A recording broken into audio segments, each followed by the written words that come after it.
Bismillahirrahmanirrahim. Assalamualaikum warahmatullahi wabarakatuh. Innal hamdalillah nahmaduhu wa nasta'inuhu wa nastaghfiruh wa na'udzu billahi min syururi anfusina wa min sayyiati a'malina may yahdihillahu fala mudhillalah wa may yudlil fala hadiyalah. Asyhadu an la ilaha illallah wahdahu la syarikalah wa asyhadu anna Muhammadan abduhu wa rasuluhu la nabiyya wa la rasula ba'dah. Amma ba'd. Alhamdulillah, pada kesempatan kali ini saya berkesempatan untuk berjumpa kembali dengan rekan-rekan dan teman-teman semua. Pada kesempatan video kali ini saya akan melakukan review terhadap tafsir tahlili juz 11 hingga 15. Alhamdulillah, adapun tujuan dari pembuatan video ini adalah untuk sebagai pemenuhan tugas ujian akhir semester pada mata kuliah tafsir tahlili juz 11 hingga 15. Baik, rekan-rekan, teman-teman semua yang insyaallah dirahmati oleh Allah Subhanahu wa taala, terlebih dahulu saya izinkan saya untuk memperkenalkan diri. Saya Muhammad Faris Hasan. Saya merupakan mahasiswa pada program studi Ilmu Al-Quran dan Tafsir Universitas Ibnu Khaldun Bogor. Baik, adapun seperti yang sudah saya sampaikan di awal bahwa tujuan dari pembuatan video ini merupakan pemenuhan tugas atas mata kuliah Tafsir Tahlili juz 11 hingga 15 untuk ujian akhir semester, yang mana mata kuliah ini diampu oleh dosen kami. Beliau Associate Profesor Dr. Kiai Haji Ahmad Alim LC.MA. Baik teman-teman semua, rekan-rekan yang insya Allah dirahmati oleh Allah Subhanahu wa taala, kita langsung akan mulai. Mengenai juz 11 hingga 15 ini terdapat 10 surat ya, 10 surat di dalam juz 11 hingga 15. Nah, apa saja 10 surat tersebut? Nah, yang pertama yaitu surat At-Taubah ya. Yang pertama merupakan surat At-Taubah, yang mana surat ini termasuk ya dikategorikan sebagai surat Madaniyah. Jumlah ayat dari surat ini berjumlah 129 ayat. Lalu selanjutnya surat yang kedua setelah surat yang pertama tadi surat At-Taubah, surat yang kedua adalah surat Yunus, yang mana surat ini dikategorikan sebagai surat Makkiyah. Jumlah ayat pada surat ini terdapat 109 ayat. Nah, itu yang kedua. Lanjut yang ketiga yaitu surat Hud. Surat Hud ini dikategorikan sebagai surat Makkiyah, sama seperti halnya surat Yunus. Jumlah ayatnya ada 123 ayat. Selanjutnya setelah surat Hud, yang keempat ada surat Yusuf. Surat Yusuf ini kategorinya termasuk ke dalam kategori surat Makkiyah. Jumlah ayatnya sebanyak 111 ayat di dalam surat Yusuf ini. Dilanjutkan kembali surat yang kelima di juz 11 hingga 15 ini ialah surat Ar-Ra'du ya. Surat Ar-Ra'du ini termasuk ke dalam kategori surat Madaniyah. Jumlah ayat dari surat Ar-Ra'du ini terdapat 43 ayat. Lalu selanjutnya ada surat Ibrahim ya. Surat Ibrahim ini masuk ke dalam kategori surat Makkiyah dan jumlah ayatnya terdapat 52 ayat. Baik. Yang selanjutnya nomor 7 yaitu surat Al-Hijr. Surat Al-Hijr ini termasuk ke dalam kategori surat Makkiyah. Jumlah ayatnya ada 99 ayat. Selanjutnya kita masuk ke surat yang ke-8 yaitu surat An-Nahl. Surat An-Nahl ini masuk ke dalam kategori surat Makkiyah dan jumlah ayatnya sebanyak 128 ayat. Baik. Yang ke-9 ya, yang ke-9 adalah surat Al-Isra. Surat Al-Isra ini kategorinya adalah surat Makkiyah dan jumlah ayatnya sebanyak 111 ayat. Lalu dilanjutkan dengan surat Al-Kahfi, ini surat yang terakhir nomor 10 ya. Kategorinya surat Makkiyah dan jumlah ayatnya sebanyak 110 ayat. Baik, itulah teman-teman semua yang insya Allah dirahmati oleh Allah Subhanahu wa Ta'ala, 10 surat yang terdapat di dalam juz 11 hingga 15. Kita akan bahas satu persatu, dimulai dari yang pertama, Quran Surat At-Taubah. Quran Surat At-Taubah ini seperti yang sudah saya sampaikan di awal, bahwasanya sebanyak memiliki total ayat sebanyak 129 ayat. Baik, 129 ayat, dan juga merupakan surat Madaniyah. Di sini kita akan membahas ya apa saja kisah yang terdapat di dalam Quran Surat At-Taubah ini, dan juga hikmah yang bisa kita ambil dalam Quran Surat At-Taubah ini. Baik, insya Allah teman-teman yang insya Allah dirahmati Allah Subhanahu wa Ta'ala, di dalam Quran Surat At-Taubah ini ya, pertama kisah yang dikisahkan adalah mengenai perang Tabuk ya, perang Tabuk. Allah memerintahkan Rasulullah Sallallahu Alaihi Wasallam untuk berangkat ke perang Tabuk melawan pasukan Romawi. Perang ini memerlukan persiapan dan pengorbanan yang cukup besar. Hikmah dari kisah perang Tabuk ini yang dapat kita ambil adalah pengorbanan dan keikhlasan. Pentingnya berkorban dan berjuang ikhlas bagi agama kita. Lalu selanjutnya adalah kepemimpinan ya, kepemimpinan atas Rasulullah Sallallahu Alaihi Wasallam memimpin umat menuju kemenangan. Lalu kisah yang kedua adalah sikap kaum munafik. Allah menyingkap sikap dan perilaku orang munafik yang enggan berjuang dan selalu mencari alasan untuk tidak ikut berperang. Mereka hanya berbuat kebaikan untuk dilihat orang.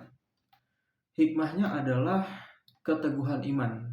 Bahaya sekali sikap munafik dan pentingnya keteguhan iman dan niat yang tulus dalam beribadah.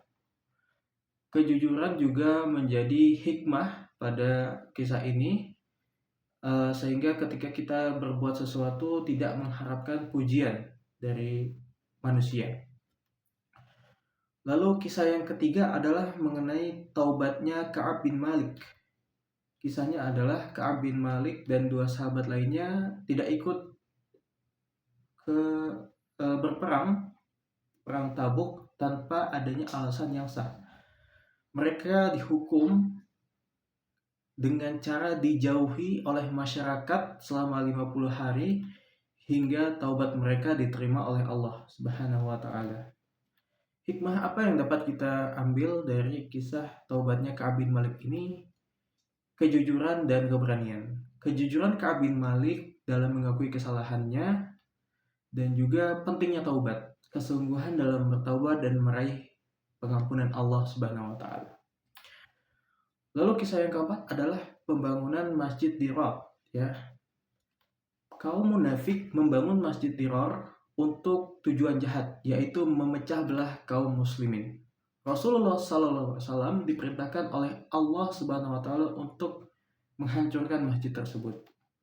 Hikmahnya adalah motivasi beramal, pentingnya niat yang beramal ya, pentingnya niat yang tulus dalam beramal, dan juga waspada terhadap fitnah.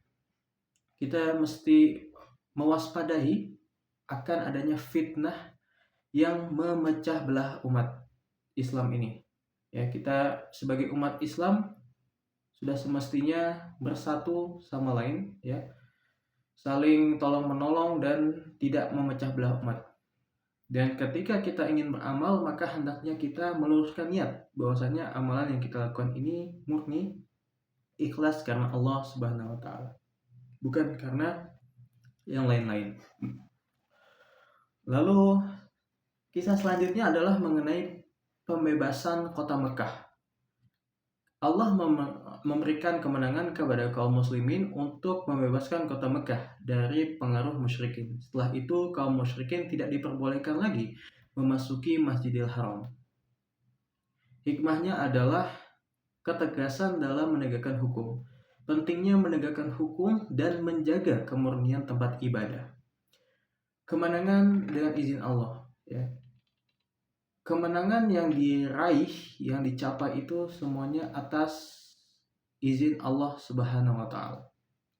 Itulah kisah-kisah yang terdapat di dalam Quran surat At-Taubah beserta dengan hikmah di baliknya.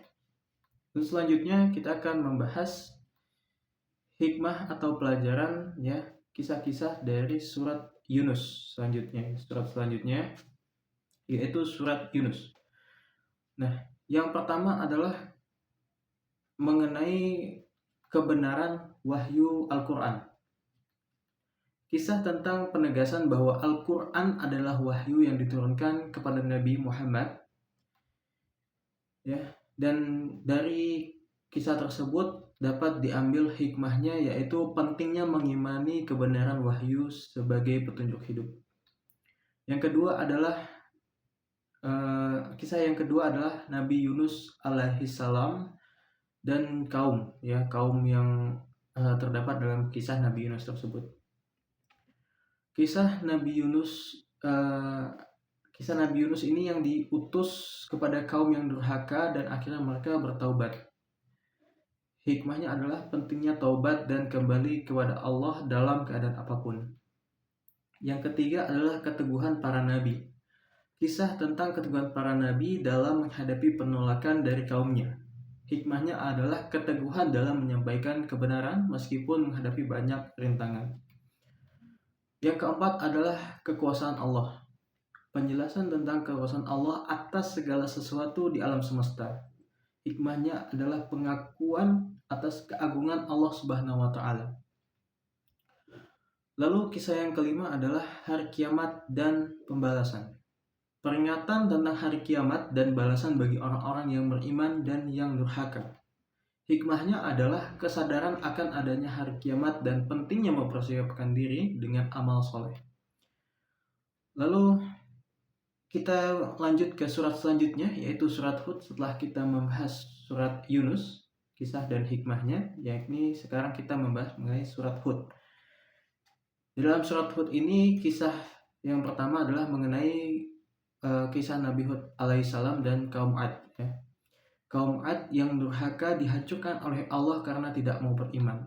Hikmahnya adalah pentingnya beriman dan mentaati perintah Allah untuk keselamatan.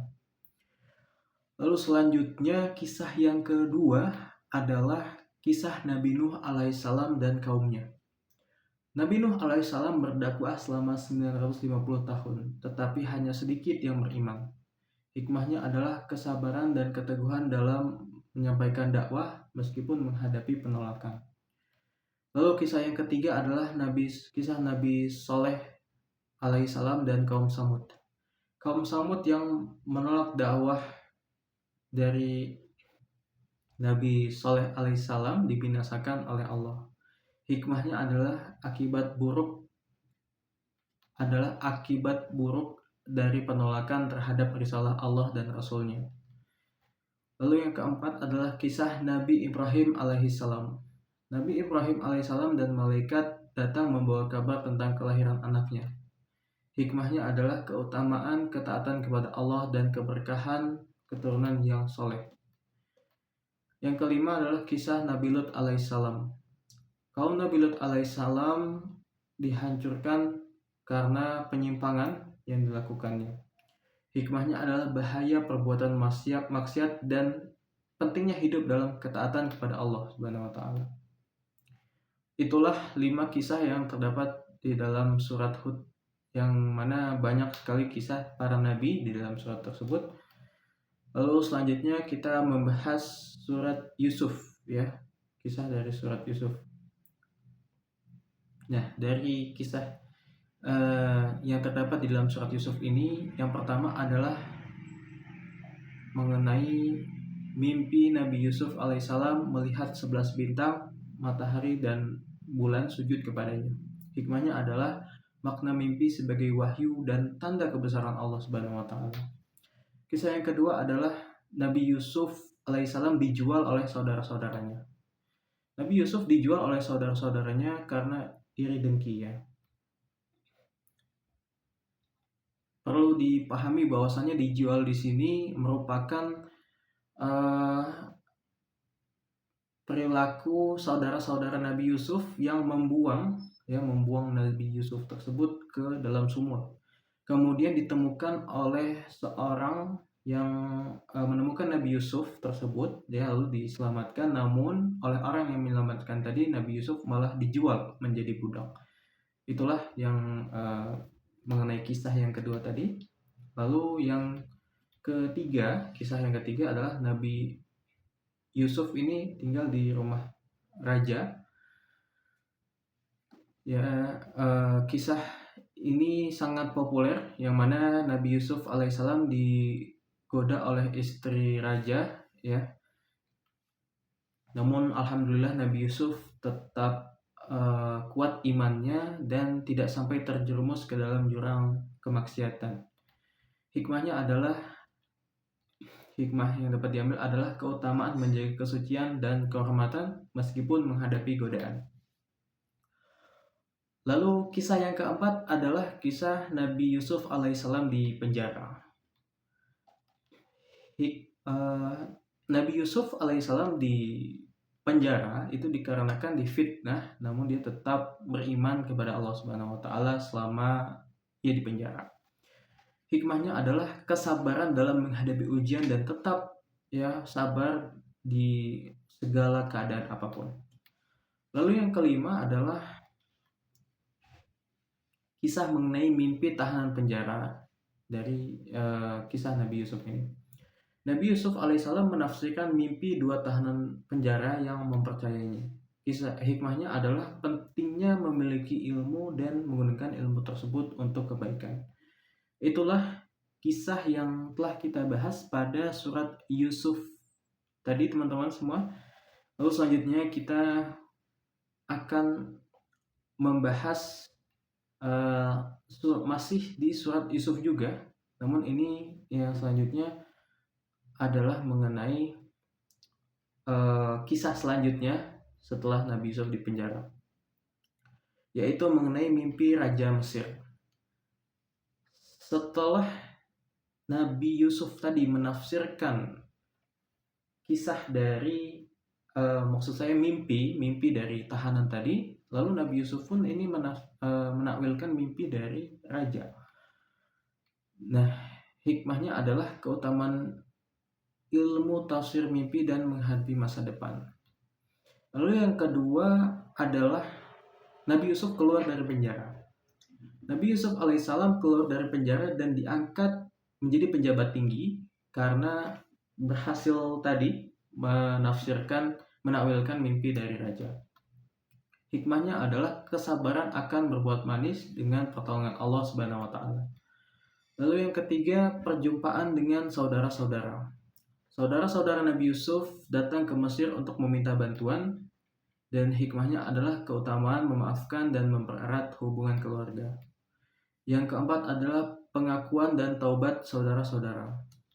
Saudara-saudara Nabi Yusuf alaihissalam mengakui kesalahan mereka dan bertaubat. Hikmahnya adalah pentingnya taubat dan memperbaiki kesalahan yang telah dilakukan. Yang kelima adalah kisah Nabi di dalam surat Yusuf ini adalah pertemuan dengan orang tua dari Nabi Yusuf, yaitu Nabi Yakub alaihissalam.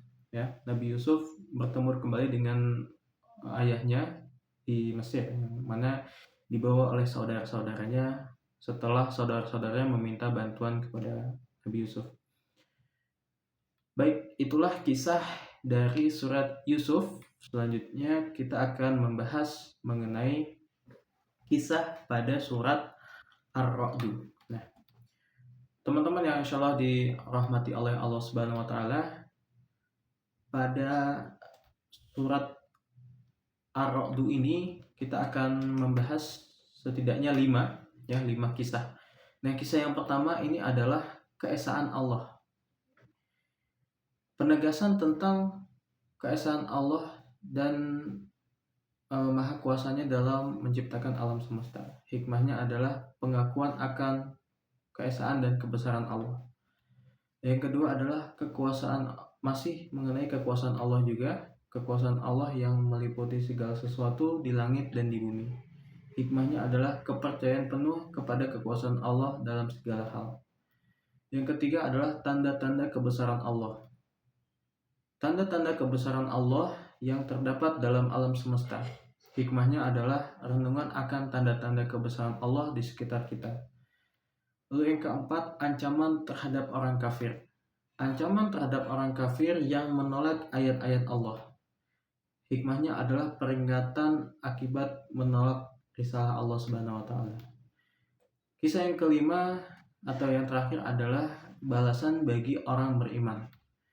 Jaminan balasan surga bagi orang-orang yang beriman dan beramal soleh. Hikmahnya adalah motivasi untuk beriman dan beramal soleh demi meraih balasan surga. Lalu selanjutnya mengenai surat Ibrahim, ya. Apa saja yang terdapat di dalam surat Ibrahim ini? Yang pertama adalah kisah Nabi Ibrahim alaihissalam. Nabi Ibrahim alaihissalam berdakwah kepada kaumnya untuk meninggalkan penyembahan berhala. Hikmahnya adalah keteguhan dalam berdakwah meskipun menghadapi penolakan. Yang kedua adalah doa Nabi Ibrahim alaihissalam. Doa Nabi Ibrahim alaihissalam untuk keturunannya agar menjadi orang-orang yang bertakwa. Hikmahnya adalah pentingnya doa, ya, bagi keturunan kita. Lalu selanjutnya adalah keesaan Allah. Penegasan akan keesaan Allah dan kebesarannya. Hikmahnya adalah pengakuan akan keesaan Allah sebagai satu-satunya Tuhan yang benar. Yang keempat adalah peringatan tentang hari kiamat. Peringatan tentang hari kiamat dan balasan bagi orang-orang yang beriman dan yang durhaka. Hikmahnya adalah kesadaran akan adanya hari kiamat dan pentingnya mempersiapkan diri dengan amal soleh. Lalu selanjutnya kisah yang kelima adalah ancaman terhadap orang kafir. Ancaman terhadap orang kafir yang menolak risalah Allah Subhanahu wa taala dan rasul-rasulnya. Hikmahnya adalah peringatan akibat buruk menolak kebenaran risalah Allah Subhanahu wa taala. Lalu selanjutnya setelah surat Ibrahim kita akan membahas mengenai surat Al-Hijr. Nah, yang pertama di surat Al-Hijr ini kembali terdapat penegasan tentang keesaan Allah dan kebesarannya dalam menciptakan alam semesta. Hikmahnya adalah pengakuan akan keesaan Allah dan kebesarannya. Lalu yang kedua adalah kaum Ad dan Samud. Kaum Ad dan Samud yang dihancurkan oleh Allah karena durhaka. Hikmahnya adalah bahaya penolakan terhadap risalah Allah dan Rasulnya. Yang ketiga adalah kisah dari penduduk Al-Hijr yang dihancurkan oleh Allah karena durhaka. Hikmahnya adalah pentingnya beriman dan mentaati perintah Allah untuk keselamatan. Yang keempat adalah peringatan tentang hari kiamat. Peringatan tentang hari kiamat dan balasan bagi orang-orang yang beriman dan yang durhaka. Hikmahnya adalah kesadaran akan adanya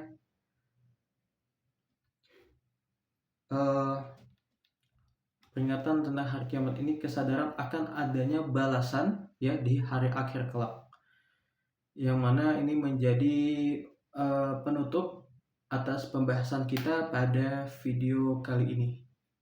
Saya berharap semoga apa yang telah saya sampaikan tadi dapat teman-teman ambil manfaat dan pelajarannya. Seluruh kisah-kisah yang terdapat pada juz 11 hingga 15. Saya Muhammad Faris Hasan, ya. Mohon maaf apabila selama penyampaian video ini terdapat kekeliruan ataupun kesalahan. Apabila terdapat kekeliruan maka murni datangnya dari diri saya pribadi, dan apabila terdapat kebenaran maka datangnya dari Allah Subhanahu wa taala. Saya Muhammad Faris Hasan merupakan mahasiswa disabilitas netra, ya, yang berkuliah pada program studi Ilmu Al-Quran dan Tafsir Fakultas Agama Islam Universitas Ibnu Khaldun Bogor. Pamit undur diri. Saya mengucapkan terima kasih kepada seluruh teman-teman dan rekan-rekan semua yang menonton video ini hingga akhir. Apabila terdapat kritik atau saran yang membangun, silahkan disampaikan di kolom komentar. Akhir kata, saya mengucapkan wassalamualaikum warahmatullahi wabarakatuh.